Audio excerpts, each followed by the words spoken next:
Good evening. Fascinating fallout continues today after Doug Ford's bombshell announcement that he was still going to downsize Toronto City Council, despite a judge's ruling that it was unconstitutional and a violation of charter rights. The Prime Minister weighed in on it today, oh so very carefully. So anytime a government chooses to invoke the notwithstanding clause to override the Charter's protections, it has to be done deliberately, carefully, and with the utmost forethought and reflection. Now let me stop it right there and remind you that Doug Ford announced he was invoking the notwithstanding clause exactly 6 hours after the judge made his scathing ruling.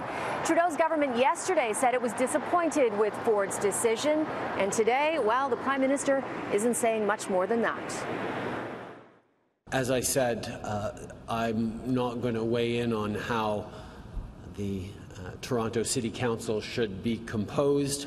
I will trust that Ontarians will reflect on whether or not the provincial government made the right decision on overriding the Charter of Rights and Freedoms on this issue. Could Trudeau stop Ford from invoking the notwithstanding clause? Well, the feds have a nuclear button of their own, which enables them to disallow a province from invoking it. But according to a constitutional expert, it doesn't apply in this case. After the 1890s, the governments basically agreed it would only be used when the provinces were infringing on federal jurisdiction. In this case, the provinces clearly have jurisdiction over municipal institutions. Now, former Prime Minister Brian Mulroney also weighed in on the invoking of the notwithstanding controversy. He's spoken out against the notwithstanding clause for decades, and once he called it a major fatal flaw. Now, remember, his own daughter, Caroline Mulroney, is the province's Attorney General, and she was noticeably absent from Doug Ford's announcement yesterday.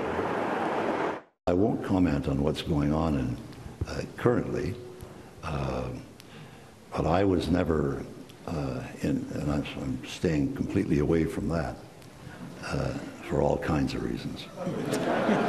I'm sure. But I was never a big fan of the notwithstanding clause. To me, the backbone and the enormous strength of Canada is the independence and the magnificence of our judiciary. So what's next? Well, the legislature is being called back to sit tomorrow. It will start debate on Bill 5, which is the bill that allows the province to downsize Toronto City Council. This time, though, it will add the notwithstanding clause. There's no saying exactly how long it will take to pass the 3 readings. That depends on how much fight the NDP puts into the battle. Now, the legislature wasn't supposed to resume sitting until September 24th. I'm told, though, that now it will continue on. It's not going to break again. So essentially tomorrow technically is the resumption of the fall session.